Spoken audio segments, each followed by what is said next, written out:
Hello everyone. तो कैसे हैं आप लोग? उम्मीद है आप लोग बिल्कुल स्वस्थ होंगे और अच्छे से पढ़ रहे होंगे। हम लोग न्यूक्लियाई में आगे जो पढ़ेंगे उसमें हम लोग को पढ़ना है मास एनर्जी रिलेशन। आइंस्टाइन का दिया हुआ कंसेप्ट था कि मास जो है वो इक्विवेलेंट टू एनर्जी है, उस पर चर्चा करेंगे। इसी में हम लोग बाइंडिंग एनर्जी का बात करेंगे, न्यूक्लियर फोर्स का बात करेंगे, मास डिफेक्ट का बात करेंगे।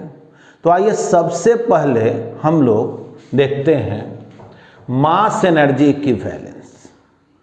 देखिए आइंस्टीन जो है अपना थियरी ऑफ रिलेटिविटी जब दिए थे तो वो सजेस्ट किए थे कि एनर्जी का एक फॉर्म ही मास है, ठीक ना। Mass is a form of energy, यानी मास और एनर्जी इक्विवेलेंट है।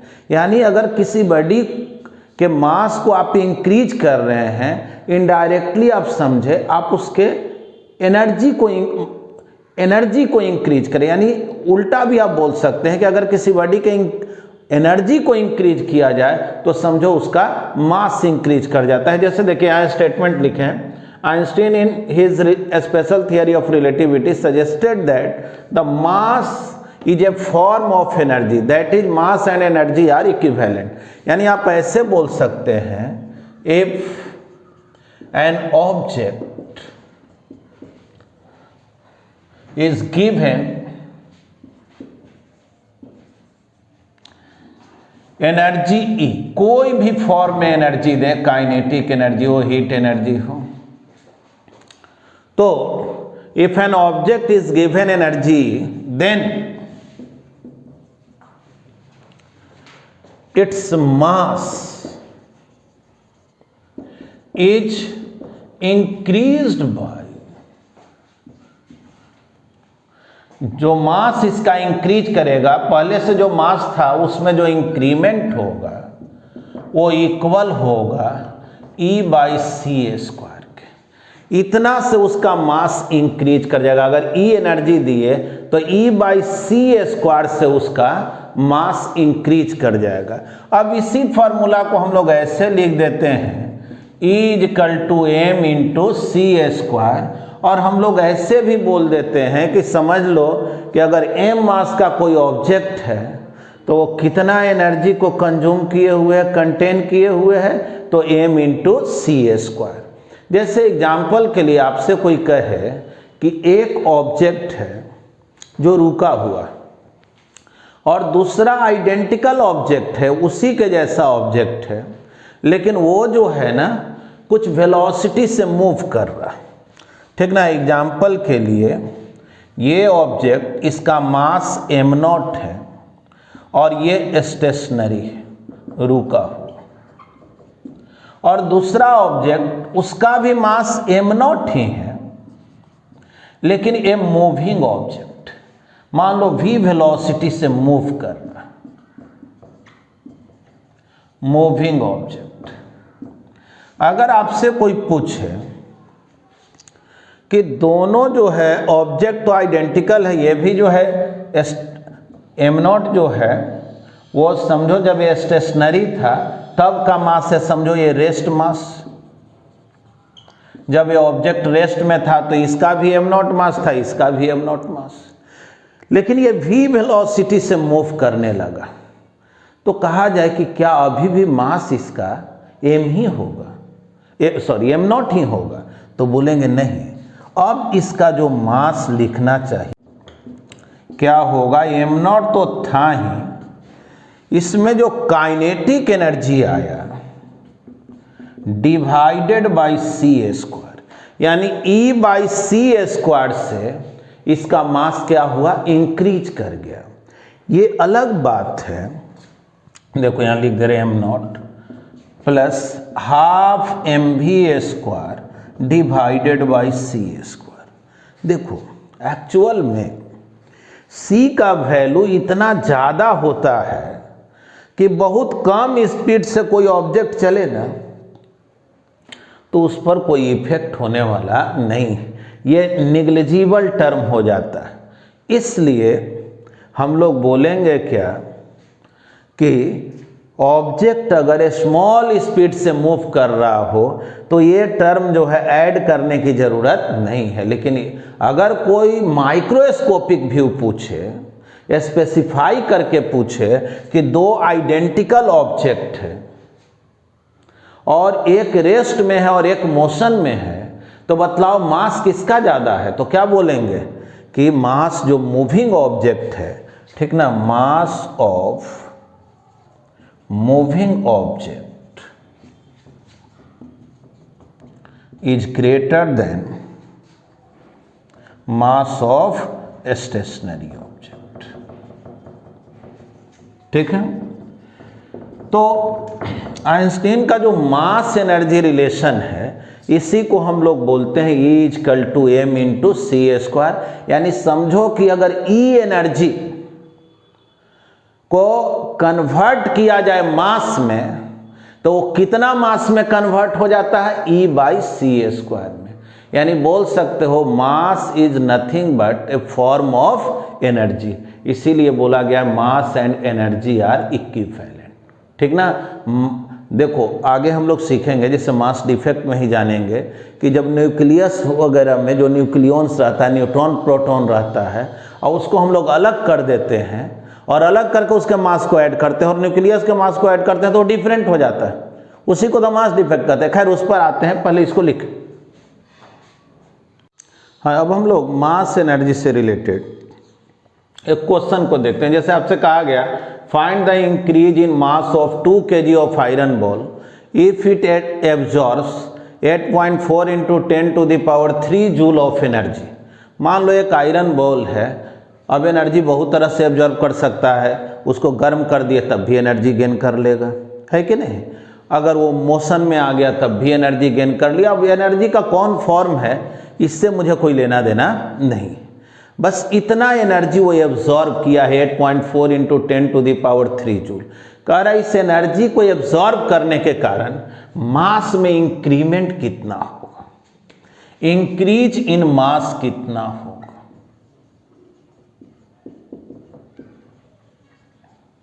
ठीक, तो बतलाओ। जानते हैं ना एनर्जी अगर E मिले तो मास में इंक्रीमेंट होता है E बाई सी स्क्वायर। तो E का जो वैल्यू है 8.4 इंटू 10⁻³ इतना जूल दिए हुए हैं, और C तो आप जानते हैं 3 इंटू 10⁸ होल स्क्वायर। देखो तो 8.4 10⁻³ डिवाइडेड बाय कितना हो गया 9 10⁻16। देखो जी 8.4 डिवाइडेड बाई 9 करो, देखो ये क्या आ रहा है 0.933 अप्रॉक्स यही आएगा। अब थोड़ा सोचना, ऐसा करते हैं, इस 10⁻³ है ना, नीचे 10⁻16 है, ऐसा करो ना इसका एक 10 को इससे मल्टीप्लाई कर देते हैं और 2 पावर इसका गायब हो गया, यानी 10⁻⁻14 लिख देंगे। देखो अब जो है इसको लिख सकते हैं 9.33 10⁻⁻14 kg। थोड़ा सोचो ना, ये कितना कम मास है 10⁻⁻14 के ऑर्डर में। अब 2 kg के आयरन बॉल है, यानी टोटल मास अगर कहा जाए, total mass of the iron ball, तो क्या बोलोगे 2 kg प्लस 9.33 इंटू 10⁻⁻14 kg। बतलाओ तो ये जो टर्म है 9.33 into 10⁻⁻14 is very very less than 2, hence it can be neglected. इसी कारण से हम लोग नॉर्मल वे में ये मान के चलते हैं कि ऑब्जेक्ट चाहे रेस्ट में हो या मोशन में हो, उसका मास क्या होता है, कंजर्व होता है। तो ये याद रखना कि ये टर्म जो है वेरी स्मॉल है, इट इज वेरी स्मॉल, यानी इंक्रीमेंट तो होगा, वेरी स्मॉल। मतलब आप ये नहीं कह सकते हैं कि मास में कोई इंक्रीमेंट ही नहीं होगा अगर उसको हम हीट सप्लाई किए हैं, उसको काइनेटिक एनर्जी दिए हैं या किसी अदर फॉर्म में एनर्जी को दिए हैं। मास में चेंजिंग होगा, लेकिन वो इतना कम चेंजिंग होगा जिसको अक्सर हम लोग इग्नोर करते हैं। लेकिन फिर भी क्वेश्चन में यही पूछ ही दिया गया इंक्रीज इन मास, तो ये काम करेंगे। हालांकि ये हमसे टोटल मास पूछा नहीं गया है, क्वेश्चन में जो पूछा गया है उसका आंसर यही है। ठीक है, इसको नोट करें। देखिए, मास को आप कैसे डिफाइन करते हैं, याद कीजिए, हाई स्कूल से ही मास पढ़ते आ रहे हैं। अक्सर हम लोग बोलते हैं ना, mass is the amount of matter contained in an object. जितना मैटर उस ऑब्जेक्ट में कंटेंट है उसी को हम लोग मास कहते हैं। और अभी हम लोग क्या सीखे कि मास कुछ और नहीं बल्कि फॉर्म ऑफ एनर्जी होता है ना। तो कोई ऑब्जेक्ट में मास आता कैसे? मास अगर ज़्यादा है इसका मतलब जो है वो ज़्यादा एनर्जी से मिलकर बना हुआ है, उस प्रोसेस में कुछ ज़्यादा एनर्जी वगैरह रिलीज हुआ है, नहीं, तभी ना वो मास फॉर्म हो पाया है, क्योंकि एनर्जी ही मास का फॉर्म होता है। तो ठीक है, आइए थोड़ा सा हम लोग इसको समझने की कोशिश करते हैं। जैसे पेन ही है, तो पेन जो है वो क्या चीज़ से बना हुआ है? एटम से बना हुआ है। एटम क्या चीज़ से बना हुआ है? तो उसमें न्यूक्लियस है ना। जैसे कोई भी एटम है तो उसमें न्यूक्लियस है और इलेक्ट्रॉन इसके चारों ओर चक्कर लगाता है। ठीक, अब देखो ये जो न्यूक्लियस है इसमें क्या है? प्रोटॉन है, न्यूट्रॉन है। और ये भी जानना, न्यूक्लियस के अंदर जो है ना एक अलग टाइप का फोर्स एग्जिस्ट करता है जिसको न्यूक्लियर फोर्स कहते हैं। अभी कूलम्ब फोर्स में तो हम लोग जानते हैं सेम नेचर का चार्ज एक दूसरे को रिपेल करता है, प्रोटॉन प्रोटॉन को रिपेल करता है ना। लेकिन ये जानना, न्यूक्लियस के अंदर प्रोटॉन प्रोटॉन को अट्रैक्ट करता है, प्रोटॉन न्यूट्रॉन को अट्रैक्ट करता है, न्यूट्रॉन न्यूट्रॉन को अट्रैक्ट करता है, और वो बहुत हेवी फोर्स होता है जिसको हम लोग न्यूक्लियर फोर्स बोलते हैं। उसको आगे और एक्सप्लेन करेंगे। मतलब कि ये न्यूक्लियस का अगर बात करें, मान लो न्यूक्लियस में जो है, सपोज करो 2 ठो प्रोटॉन है और सपोज करो 2 न्यूट्रॉन। ठीक, इलेक्ट्रॉन इसके चारों ओर मूव कर रहा है। तो इस एटम में जो मास आएगा कैसे आएगा? देखो, ये प्रोटॉन और प्रोटॉन एक दूसरे को अट्रैक्ट कर रहा है न्यूक्लियर फोर्स से। ये दोनों एक दूसरे को इस तरह से जो है, ये दोनों, फिर इस दोनों के बीच अट्रैक्शन फोर्स, इन दोनों के बीच अट्रैक्शन फोर्स। थोड़ा सोचो, जैसे इलेक्ट्रोस्टैट में हम लोग पढ़ते थे, यहाँ Q1 चार्ज, यहाँ अगर -Q2 चार्ज r डिस्टेंस पर हो तो उसमें पोटेंशियल एनर्जी होता था कि Q1 इंटू -Q2/r। याद करो, जब भी अट्रैक्शन का फोर्स होता है ना तो पोटेंशियल एनर्जी निगेटिव होता है, याद रखना। यानी कि यहाँ बहुत सारा अट्रैक्शन का फोर्स लग रहा है, नहीं, ये इसको अट्रैक्ट कर रहा है, इसको अट्रैक्ट कर रहा है, इसको अट्रैक्ट कर रहा है। तो एक तो पोटेंशियल एनर्जी का फॉर्म होगा। दूसरा क्या होता है, ये न्यूट्रॉन प्रोटॉन में वाइब्रेशन भी होता है, ये वाइब्रेट करते रहता है, यानी इसमें वाइब्रेशनल एनर्जी भी है। साथ में जो ये अगर एटम का बात करें तो जैसे इलेक्ट्रॉन मोशन में है तो इलेक्ट्रॉन में काइनेटिक एनर्जी है। साथ में न्यूक्लियस उसको अट्रैक्ट कर रहा है तो न्यूक्लियस और इलेक्ट्रॉन के लिए पोटेंशियल एनर्जी भी होगा। इस तरह से इलेक्ट्रोस्टैट में potential energy, electric potential energy पढ़ते हैं। यानी कि एक एटम में बहुत तरह का पोटेंशियल एनर्जी है, बहुत तरह का जो है काइनेटिक एनर्जी है, वाइब्रेशनल एनर्जी है, और वो सारा एनर्जी ही एक तरह से उसके मास को रिप्रेजेंट करता है। यानी आप बोल सकते हैं कि मास जो हो गया, potential energy, kinetic energy, vibrational energy,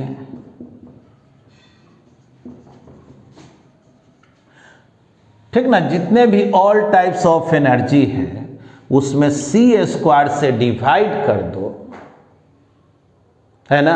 अब जैसे प्रोटॉन का पोटेंशियल एनर्जी, प्रोटॉन न्यूट्रॉन का पोटेंशियल एनर्जी, इलेक्ट्रॉन न्यूक्लियस के पोटेंशियल एनर्जी, इलेक्ट्रॉन का काइनेटिक एनर्जी, ये सब को ऐड करके डिवाइडेड बाय c² करो तो वही जो है रिप्रेजेंट किसको करेगा, मास को। यानी इनडायरेक्ट वे में जो मास आया हुआ है ऑब्जेक्ट में वो किसके कारण से आया है, तो एनर्जी के कारण से आया। भले वो एनर्जी अलग अलग फॉर्म का हो, उस एनर्जी के कारण आया है, ठीक है। यानी कि आप इसको इस तरह से भी डिफाइन कर सकते हैं, मास is nothing but an idea of the energy content in the object। उस ऑब्जेक्ट में कितना एनर्जी कंटेंट है, एक तरह से उसका वो कंसेप्ट देता है। कोई ऑब्जेक्ट अगर मास ज्यादा है, यानी समझो ज्यादा एनर्जी जो है ना मिल करके उसको फॉर्म किया है, ज्यादा एनर्जी रिलीज किया होगा, उससे वो फॉर्म हुआ, ठीक है। तो चलिए, वैसे तो आपको एग्जाम में मास का डेफिनेशन लिखने के लिए आता नहीं है, बस ये इस पॉइंट ऑफ व्यू से बतलाए हैं कि कोई भी ऑब्जेक्ट आखिर मास को शो क्यों करता है। तो मास को शो करने के कारण ये है कि बहुत तरह का एनर्जी जो है एक एटम में स्टोर होता है, और वो सारे एनर्जी को अगर ऐड करके c² से डिवाइड कर दो तो एक तरह से वही किसको रिप्रेजेंट कर देता है, मास को। यानी मास कुछ और नहीं बल्कि एनर्जी का ही एक फॉर्म। चलिए इसको नोट कर लो। चलिए आगे हम लोग सीखते हैं मास डिफेक्ट को, ठीक ना। अक्सर ये 12th में आता है, इसीलिए इसको जो है डिफिनीशन वाइज पूरा लिख दिए हैं कि कैसे एग्जाम में लिखें। लेकिन पहले आइए मास डिफेक्ट को समझिए। जैसे अगर बात किया जाए हीलियम न्यूक्लियस का ही, इसमें 2 प्रोटॉन 2 न्यूट्रॉन है ना, 2 प्रोटॉन है और 2 न्यूट्रॉन।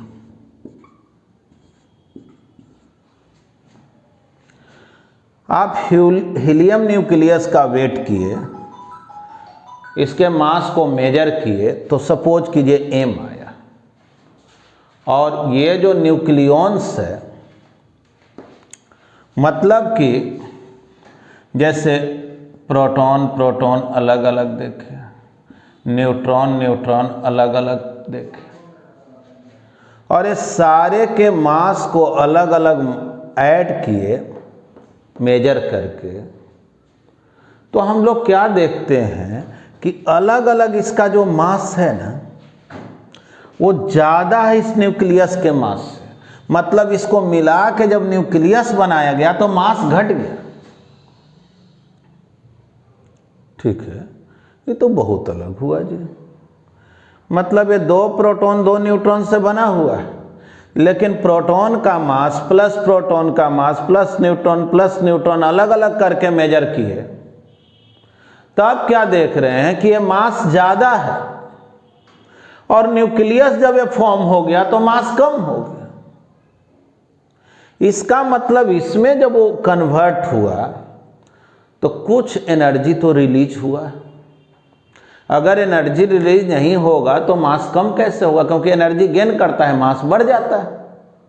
एनर्जी तो ये रिलीज किया होगा। दूसरे तरह से आप ऐसे बोल सकते हैं कि जैसे प्रोटॉन प्रोटॉन है, न्यूट्रॉन न्यूट्रॉन है। ये जानते हो ना, न्यूक्लियस के अंदर सब एक दूसरे को क्या करता है, अट्रैक्ट करता है न्यूक्लियर फोर्स के द्वारा, स्ट्रॉन्ग न्यूक्लियर फोर्स के द्वारा। तो इसको अगर अलग करना होगा तो अलग करने के लिए वर्क करना पड़ेगा।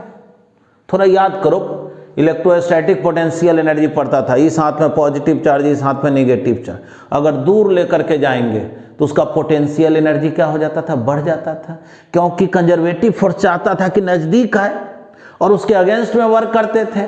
मतलब कि प्रोटॉन प्रोटॉन को अगर अलग करना होगा तो मुझे इसको एनर्जी देना पड़ेगा, एनर्जी का रिक्वायरमेंट होगा। यानी इधर से इधर जाना है तो ज्यादा एनर्जी, और इधर से इधर आना है तो कम एनर्जी। इस वजह से मास में फर्क पड़ जाता है। तो इसका जो मास आया और माइनस इसका जो मास आया, उसी को हम लोग मास डिफेक्ट बोलते हैं। और ये किस वजह से फर्क आया? तो एनर्जी के वजह से फर्क आया। यानी आप बोल सकते हैं कि जब न्यूक्लियॉन्स मतलब न्यूट्रॉन प्रोटॉन न्यूक्लियस को फॉर्म करता है तो मास कुछ डिसअपीयर हो जाता है, खत्म हो जाता है, क्योंकि एनर्जी कुछ रिलीज हो जाता है।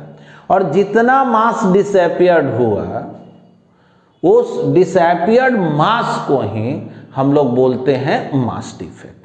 ठीक है, अब मास डिफेक्ट को कैलकुलेट कैसे करें? वैसे तो एक बार डिफिनीशन आपको पढ़ देते हैं। देखो, the mass of nucleus is less than the sum of mass of the nucleons making the nucleus. मतलब जो न्यूक्लियस को बना रहा है उसका मास से कम होता है न्यूक्लियस का मास।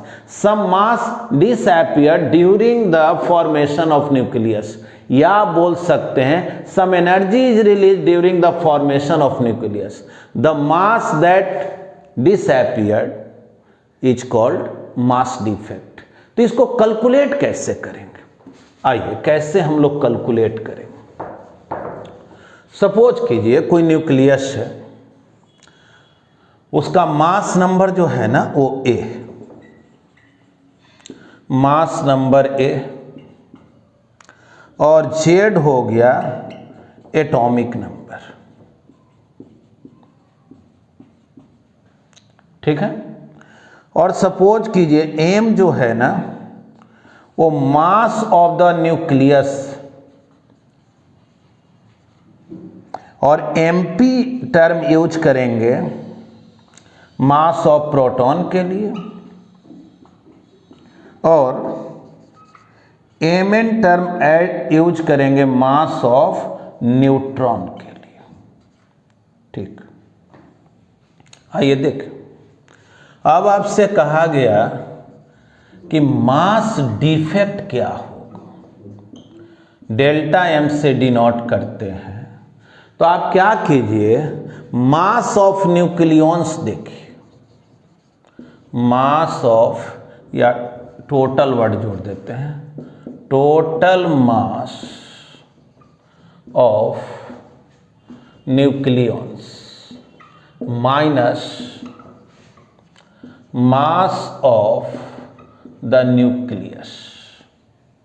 तो न्यूक्लियॉन्स का टोटल मास, तो number of neutron, number of proton. तो देखो, एटॉमिक नंबर यानी नंबर ऑफ प्रोटॉन हो गया, यानी जेड में मास ऑफ प्रोटॉन से मल्टीप्लाई करो, है ना। मास ऑफ प्रोटॉन जानते हो ना, 1.67 10 to the power -27 के मास ऑफ प्रोटॉन से मल्टीप्लाई करो। और नंबर ऑफ न्यूट्रॉन कितना होगा जी? तो जाहिर है number of proton plus number of neutron मिलकर के होता है मास नंबर। तो मास नंबर ए है, उससे नंबर ऑफ प्रोटॉन को माइनस कर दें तो नंबर ऑफ न्यूट्रॉन्स हो गया, और मास ऑफ न्यूट्रॉन से मल्टीप्लाई कर दे। देखो, ये हो गया टोटल मास ऑफ न्यूक्लियॉन्स। मतलब कि जो प्रोटॉन है और न्यूट्रॉन है उसका अलग अलग मास को मेजर करके ऐड करें तो वो इतना होगा। और जबकि न्यूक्लियस का मास मान लो कैपिटल एम, तो ये जो आया इसी को हम लोग बोलेंगे मास डिफेक्ट। यानी मास डिफेक्ट निकालना हो तो क्या क्या मालूम होना चाहिए? एटॉमिक नंबर यानी number of proton, mass of proton तो मालूम रहता है, मास नंबर मालूम हो, और न्यूक्लियस का मास मालूम है कि नहीं। तो चलिए इसको लिख लिया जाए। आइए अब हम लोग समझते हैं बाइंडिंग एनर्जी को। बाइंडिंग एनर्जी क्या है? जैसे ऐसे समझिए कि न्यूक्लियस से न्यूक्लियॉन्स को अगर अलग करना चाहते हैं तो जाहिर है अलग करने के लिए आपको कुछ एनर्जी का रिक्वायरमेंट होगा, और जितना एनर्जी का रिक्वायरमेंट होगा उसी को बोलते हैं बाइंडिंग एनर्जी। ठीक ना? It is the amount of energy required to separate all nucleons from the nucleus, nucleus से अलग करने में। जैसे मान लो हीलियम न्यूक्लियस है, 2 प्रोटॉन 2 न्यूट्रॉन, वो चारों यानी दोनों प्रोटॉन दोनों न्यूट्रॉन को बिल्कुल एक दूसरे से सेपरेट करने के लिए जो मुझे वर्क करना पड़ेगा, जो एनर्जी सप्लाई करना पड़ेगा, उसी को हम लोग बोलते हैं बाइंडिंग एनर्जी। और आप जान रहे हैं कि जब आप सेपरेट करते हैं तो उसका मास इंक्रीज कर जाता है, यानी मास इंक्रीज कर गया। अगर डेल्टा एम से मास इंक्रीज कर गया, इसका मतलब कितना एनर्जी दिया गया उसमें, डेल्टा एम इंटू सी स्क्वायर। तो बस डेल्टा एम इंटू सी स्क्वायर क्या हो गया, बाइंडिंग एनर्जी। यानी अगर बाइंडिंग एनर्जी आपको कैलकुलेट करना है, बाइंडिंग एनर्जी अगर कैलकुलेट करना है तो आप बोल सकते हैं डेल्टा एम इंटू सी स्क्वायर। जहां डेल्टा एम क्या है तो मास डिफेक्ट है, z into mass of proton, a minus z into mass of neutron minus mass of the nucleus into C square. यही हो गया binding energy of a particular nucleus का formula. ठीक ना। कारण कि अब उल्टा आप सोच सकते हैं, जैसे न्यूक्लियॉन्स पहले ही से अगर सेपरेटेड है और उसको हम न्यूक्लियस में लाते हैं, तो जाहिर है न्यूक्लियस में लाते हैं तो उसका मास घट जाता है, एनर्जी घट जाता है। अगर उसको फिर फ्री करना है तो जाहिर है उतना एनर्जी देना पड़ेगा। तो जितना एनर्जी आपको देना पड़ेगा उसको सेपरेट करने के लिए, उसी को क्या बोलेंगे, बाइंडिंग एनर्जी। तो चलिए इस फार्मूला को भी लिख लें। देखिए एक चीज और आप बोल सकते हैं, वो ये है कि बाइंडिंग एनर्जी किसी न्यूक्लियस का जितना ही ज़्यादा होगा, मतलब कि उसको सेपरेट करने में, अलग करने में जितने ज़्यादा एनर्जी आपको देना पड़ेगा, यानी वो आसानी से सेपरेट होने वाला नहीं है, यानी उतना ही ज़्यादा न्यूक्लियस को स्टेबल होने का चांस। जितने ज़्यादा किसी न्यूक्लियस का बाइंडिंग एनर्जी हो वो उतना ही ज़्यादा स्टेबल होगा। यानी बोल सकते हैं higher the binding energy, higher will be the stability. ठीक ना। देखिए अक्सर हम लोगों को जो है ना ज़रूरत पड़ता है कि 1 AMU को अगर एनर्जी में कन्वर्ट करके देखें तो कितना एनर्जी होगा। तो देखिए क्वेश्चन बना दिया गया, अगर मान लो अगर मास डिफेक्ट जो है 1 AMU के इक्वल है। आप जानते हैं कि 1 AMU का मतलब क्या होता है, याद कीजिए 1.67 into 10 to the power -27 kg, यही ना अप्रॉक्स होता है। अब अगर इतना मास डिफेक्ट, इसको मास डिफेक्ट में अगर काउंट करें तो कह रहा था बतलाओ बाइंडिंग एनर्जी क्या होगा। तो बोलो binding energy mass defect into सी स्क्वायर। तो 1.67 10 टू दी पावर -27 इतना केजी, सी हो गया 3 into 10 to the power 8 whole square, है ना। तो ये जूल में ना आया, यानी कि 1.67 इंटू 9, और इधर देखो तो कितना हुआ 10 टू दी पावर -27, और ये 10 टू दी पावर 16, तो ये 10 टू दी पावर -11 हो गया ना, इतना जूल हो गया। यानी बोल सकते हैं बाइंडिंग एनर्जी 1 AMU के लिए, 1 AMU जो है अगर उसको एनर्जी में कन्वर्ट करें तो इतने जूल जो है वो एनर्जी के लिए इक्विवेलेंट है ना। अब देखो इसी को अगर हम लोग इलेक्ट्रॉन वोल्ट में बदल देते हैं तो देखो ये जानते हो ना कि 1 इलेक्ट्रॉन वोल्ट जो है 1.6 into 10 to the power -19 joule होता है। यानी जूल को अगर इलेक्ट्रॉन वोल्ट में बदलना है तो 1.67 into 9 divided by 1.6 into 10 to the power -19 into 10 to the power -11 electron volt हो गया, क्योंकि 1 जूल जो है 1/1.6 into 10 to the power -19 electron volt होता है। है ना। देखो तो ये कितना आ गया। हाँ, तो इसको हम लोग सॉल्व करेंगे। 1.67 इंटू 9 डिवाइडेड बाई 1.6 10⁸ लिख दे रहे, नहीं ऊपर लेकर चलेगा, ये इलेक्ट्रॉन वोल्ट में हो गया।